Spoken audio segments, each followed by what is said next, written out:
Hi, thanks for joining us for the Family Plot, Gardening in the Mid-South. I'm Chris Cooper. Beautiful summer roses require spring pruning. Also, squash are tasty and a great addition to any garden. That's just ahead on the Family Plot, Gardening in the Mid-South. Production funding for the Family Plot, Gardening in the Mid-South is provided by the WKNO Production Fund, the WKNO Endowment Fund, and by viewers like you. Thank you.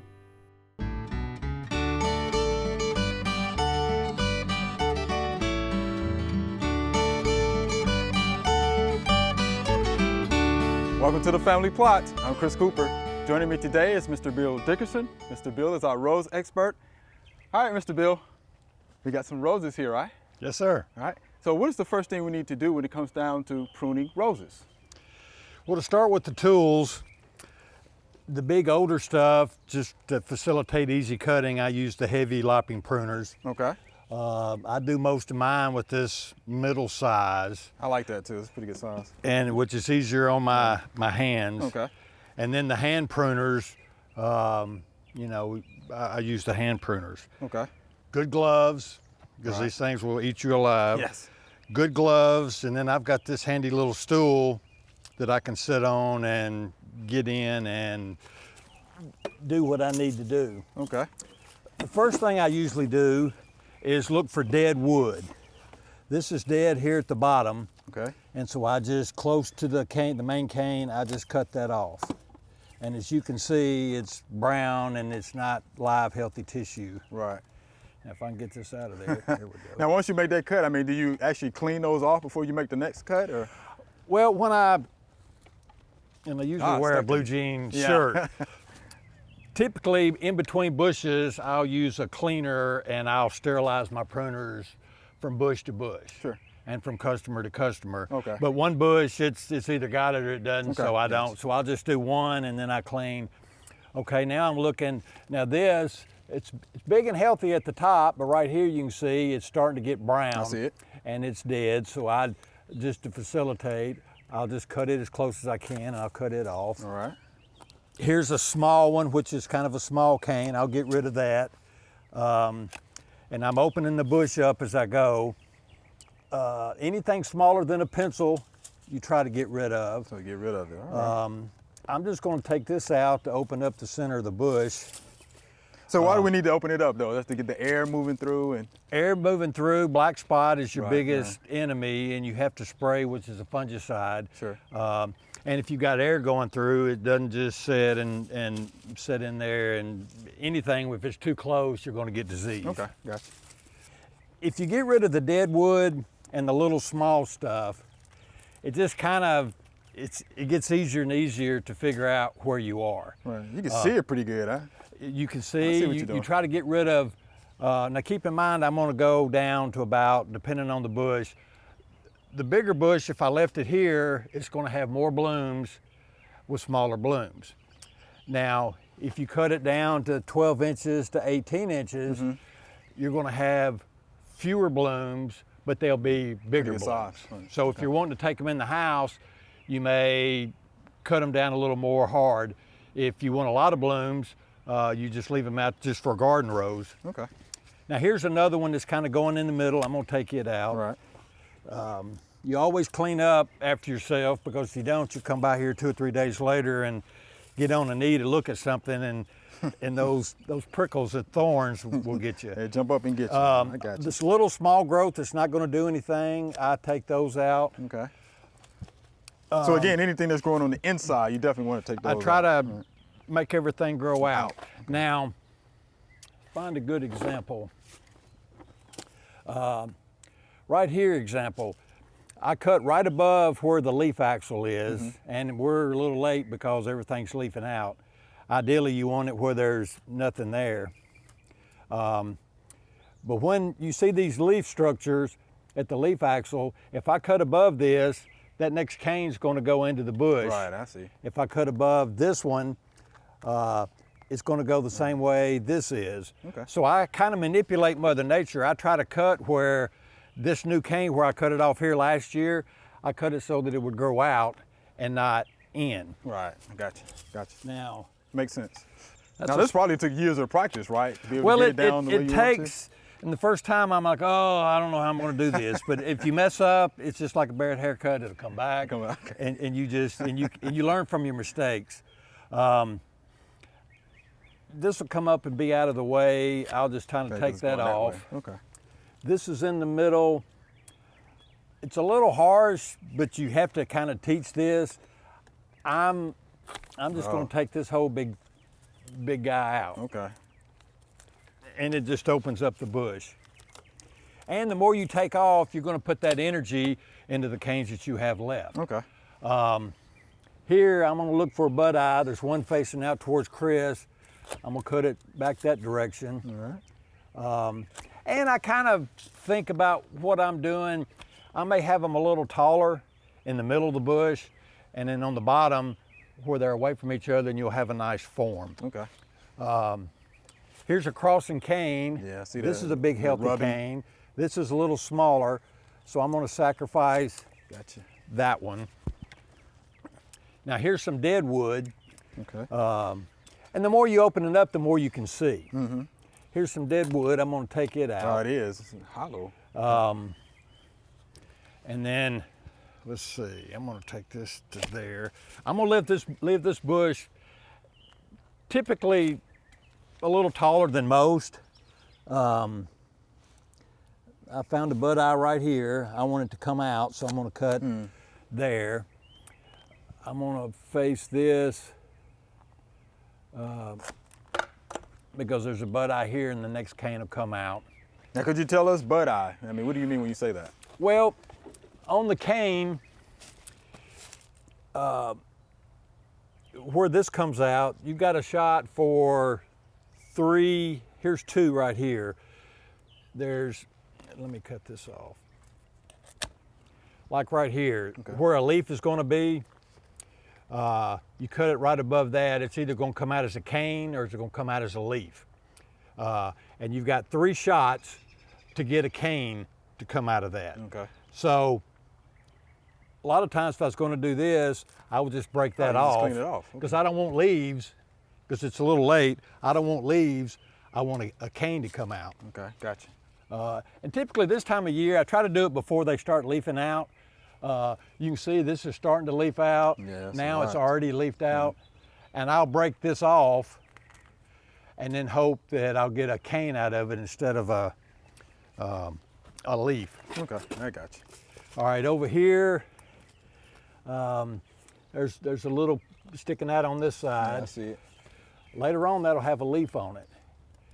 In the spring, everything starts from the top and works its way down. So where I prune here, the canes will come up from the top. You'll get some from the bottom, but most of them where I prune, that next cane like this is going to come back that way. Okay. This is coming in the middle, and I see it's bothering Chris. I'm just going to take It's it bothering down me. real low. All right. And you're like, oh no, I've got this big.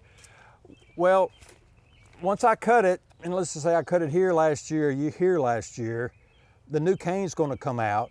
And you want your bigger canes at the bottom instead of up here at the top.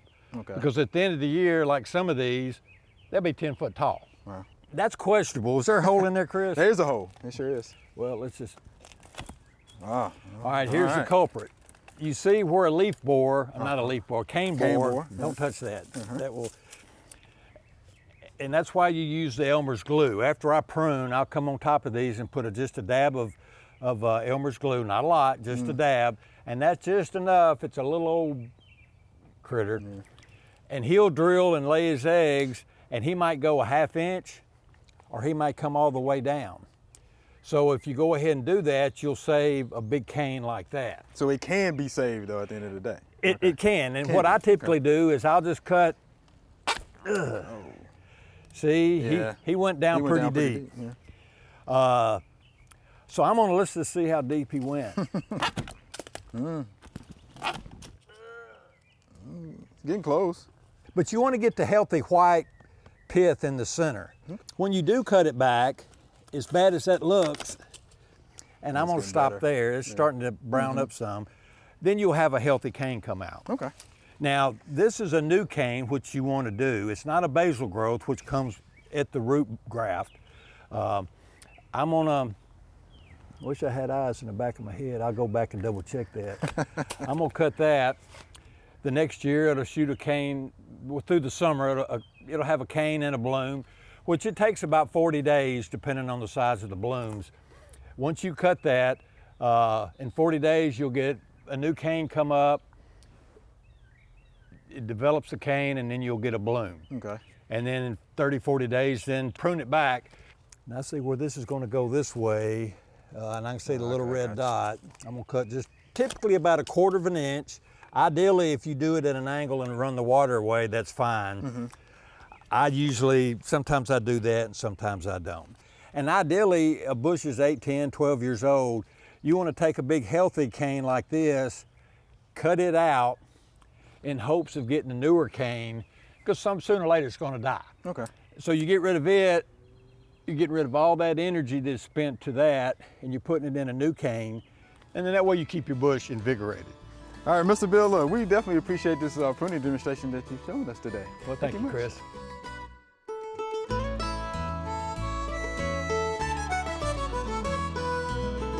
The strawberries are looking pretty good. We did have some cold weather about a week ago, and if you notice, it didn't completely immediately kill the bloom. Here, it's dark on the inside of this bloom. This is one of the older blooms. That strawberry is dead. It's not going to make it. But if you look at these here to the side, these were probably not in full bloom last week. They were just before bloom, so they were able to handle the 29 degrees. When you have a bloom on peaches, strawberries, almost anything, open bloom, a good heavy frost will actually kill that bloom. If it's before bloom or after bloom, sometimes it can stand temperatures down to about 28 degrees. So we were in the range of where these strawberries got hit pretty hard. Well, good thing about strawberries, if you knock all of the blooms off because of a frost, they will start blooming again. And 30 days from when that bloom starts, you'll have ripe fruit. All right, Walter, let's talk a little bit about squash. And I see you have some on the table for us to look at, right? Oh, yes. Of course, everybody knows the yellow squash. Right. I mean, it's been with us for a long, long time. And basically, these yellow squash come basically in two different cultivars, I guess, if you want to use that word. You have what we call the summer crookneck, and also you have the yellow summer straight neck. And as you can see, the difference is that this is obviously straight, and this has a little bit curve. Now, these used to really, the breeders have kind of bred the curve out, because think about it, in a store, they would break and all of that. It would be easy to break them. So really the crookneck is kind of getting straight, as you can see. So I guess somewhere some plant breeder has crossed these into these, and they're kind of getting that result as well. Oh, these plant breeders, huh? They're coming up with something all the time. And then, of course, we have our zucchini squash. You have these green zucchini, and you have a black zucchini, which gets very, very, very, very dark green. Now, one thing I would like to tell people about squash is this. You need to pick your squash when they are probably about 5 inches like this. Because if you do not pick this plant when it's like this, come back 2 days later, and this thing is probably easily a foot long. And, therefore it'll be tough, and no one will want to use it. And I think they make zucchini bread with it when it gets to that point. Or you can feed it to the hogs if you got some hogs. Hey, hogs love squash. Trust me on that. I like squash also. And then there's another squash that we see a lot in the stores called a little white squash, the little patty pan squash. It's kind of round. And some of them are kind of shaped a little bit like a sunflower, with the little ridges around it. And they're fun to grow also. They grow well here in our climate. Okay. And what about the winter squash? Yes, there are two different types. Obviously, today we was talking about the summer varieties. But yes, you do have the winter squash, which would be your acorn squash, your spaghetti squash, your butternut squash, and I'm sure there's some others. And those tend to grow well. We plant them more in the fall of the season is when, those tend to get planted to be harvested in the fall. But they are very delicious as well. Okay. Yes. So what type of squash grows best for us in West Tennessee? Well, pretty much the yellow squash, the yellow crookneck, the yellow straight neck, the zucchini squash grow well here in our climate. Also, the patty pan squash grows well. And those winter squashes I just mentioned, they grow all right in our climate as well. Yeah, but if you're going to grow them, you're going to need what, Ms. Susie? Space. Yes, you need Right. space. So what about that? Okay, well, basically, for squash, I like to have about a 4 foot apart on the rows, because they will put out and just spread all over the place. You have to remember they are a member of the cucurbit family, which include pumpkins and watermelons and cantaloupes. So these things love to get out and put out vines. Yes. That's what they love to do. And I also plant them about 2 feet apart in plants. So you have 4 feet wide as far as your row length, and then 2 feet apart per plant. And you usually can do okay with them that way. All right. Then when should they be planted? Okay, I like to plant them basically around from about May 1 throughout June. They'll be fine. The soils are good and warm to plant them. Now, obviously, you can plant them a little earlier if you use transplants. You can get them out there a little earlier maybe. And if you want to cover them up with, buckets and things like that, just in case we have some kind of late frost event or something like that. But basically, you can plant them all the way up through June easily, June 30th easily. Okay. Now, we always talk about crop rotation, right, in our vegetable garden. So Yes. what should the cucurbits, specifically the squash, follow in that crop rotation? Well, you really don't want to follow a cucurbit crop with another cucurbit crop, because those diseases, if there's ever a family that will be attacked by the same diseases and insects, it's the cucurbit family. So if you had watermelons in the spot, you wouldn't want to put squash there this year. But you would want to plant your squash probably in a place where you may have had corn last year, where maybe you had your green beans last year. You might want to put it there where you had your sweet potatoes last year. You would just want to put squash in those areas. Okay. And you'll be fine. All right. Well, since you mentioned it, what about the major insect pests and diseases? Oh, man. Squash. Now, I will tell you, squash has its enemies. Oh, yes. The cucumber beetle, the squash bug, the vine borer, the squash Which is the one we hear borer. about a lot. Yes, that I would probably call that the number one pest of squash. And what you see there is one day your squash vines will just be beautiful and gorgeous. And then all of a sudden you come back the next day and they just like wilted. Yeah, just down collapse. to the ground. Right. Yes, and that's just where the squash borer has gotten in there, and he's just bored all into that base of that plant and disrupted all those, the nutrients and stuff going up, and the plant dies. Now, another pest would be also aphids. And the reason that aphids are a big problem with your squash plants is because they carry that mosaic virus. And so if you see your squash vines begin to look like what they call that zodiac or whatever, look real groovy. Hey, the problem you have there is really you have the mosaic virus is what you have, and it's not much you can do. It will even make the squash turn those colors as well, the fruit of the plant itself. So you have to really control your aphids to control that disease. And another big disease that they get, they will get powdery mildew, and usually your chlorothalonil products will clean that up and take care of it. But if the virus is there, it's not too much you can do about that virus, There's right? not much you can do about the virus. Just unfortunately, just pretty much pull them up and hey, better luck next time. Wow. But you have to control. That's why you have to control the aphids throughout your garden and throughout your landscape. Right. Because the aphid can be coming from somewhere else and transmitting that virus to that squash. So you wouldn't even eat that squash if it, of course, had a virus, would you? Oh yes, I'll You would eat definitely. it? Oh yeah, I would eat that. It would would eat just it, be a psychedelic type squash that you have there. Probably be pretty in the skillet.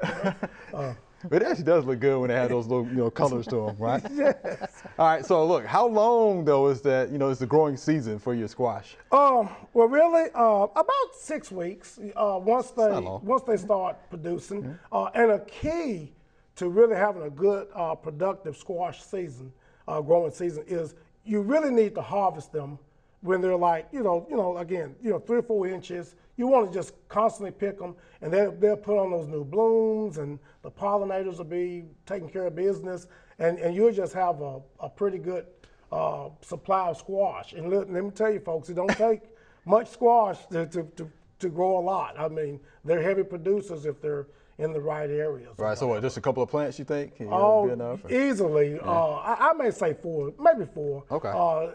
And also, if you do not pick them whenever they're small, they'll end up becoming those big squash, and that just makes that plant spend all that energy trying to keep up that big fruit. Right. So that's kind of knocking off time on your harvest as well. Right.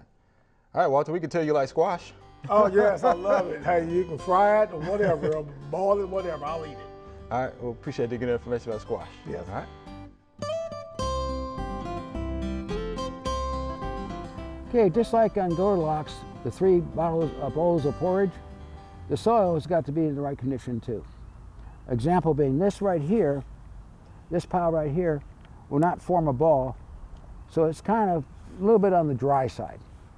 This one right here, this is way too wet. This is one you're going to let set for at least 2 or 3 days and test it to find out if it's tillable. You don't want to put a tiller in that. Okay, this spinner piece, however, if they form a ball and I throw it up in the air, oops, and it breaks apart, then it's just right for tilling. All right, here's our Q&A session. You ready? Ready. These are good questions. Yes, they All are. right, here's our first viewer email. Can I still spray dormant oil on my shrubs? Can they still get away with that now? I think it's a little late. Okay, I think it's a little late. Okay. Yeah. Dormant oil spray, it has to be dormant. Now, horticultural spray, oil spray, it's a lighter spray, and it depends on what she's trying to do with it. True. But yeah, dormant oil spray is for dormant plants. Right. So And that's at usually, this- and we don't know when things go dormant because we don't know about our weather. Right. We have had no frost clear into December some years. So, and I wouldn't spray the dormant oil spray on them until all the leaves went off the tree. So. Right. Right. Yeah, our weather is unusual, but dormant oil spray is when it's dormant. So whenever it's dormant. And then February is probably the last time that I would spray it, unless we have a really early spring. Right. But yeah, you have to spray it in the cold part of the winter for dormant oil spray. Right, because if you spray too late, then there's a chance that you damage those blooms or flowers. Yes, and you can also burn the leaves. If it's an evergreen, you can burn the leaves That's with right. it too. So when the plants are dormant, Dormant. pretty much for you. Okay. All right. So here's our next viewer email. Is early spring the best time to prune my azaleas? And you know what? We get that question every year about this time at the office. You think, you would think people would understand it a little bit, but you still get that same question. Huh. So what do you think? Well, you can prune something that blooms after it finishes blooming. So I would wait till they bloomed first and then cut them back, even if it's severely. But you're going to cut off all your blooms if you cut it now before it blooms. And that's the whole point of having azaleas. They're beautiful. Yeah. So let them bloom first and then cut Then them cut back. them. Right. And that goes for anything that blooms in the spring. Right. If it's going to bloom in the spring, let it bloom, then cut it back. All right, so do it after it finished blooming, okay? Here's our next viewer email.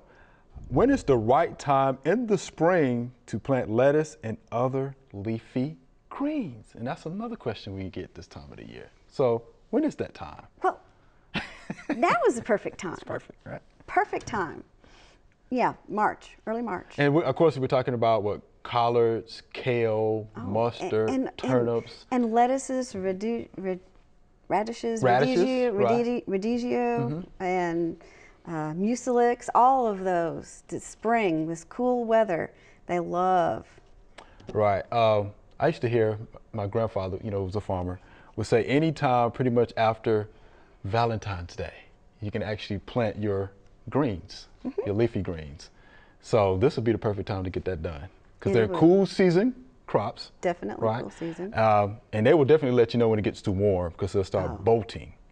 Yeah. Okay? And they will not taste that well either. Yeah, and bolting is when they start setting up seeds, flower heads and seeds.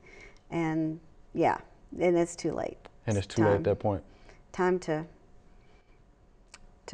turn them under for compost and plant some of the warm season vegetables. That's right. So there you have it. Go ahead and plant that now. You'll be just fine and you can enjoy that crop going into the spring. That's right. All right, let's do all the way out of time. It's fine. Remember, we love to hear from you. Send us an email or letter. The email address is questions@familyplotgarden.com. And the mailing address is Family Plot, 7151 Cherry Farms Road, Cordova, Tennessee, 38016. Or you can go online to familyplotgarden.com. That's all we have time for today. Thanks for joining us. For more information on what we talked about today, go to familyplotgarden.com. I'm Chris Cooper. Be sure to join us next week for the Family Plot, Gardening in the Mid-South. Be safe.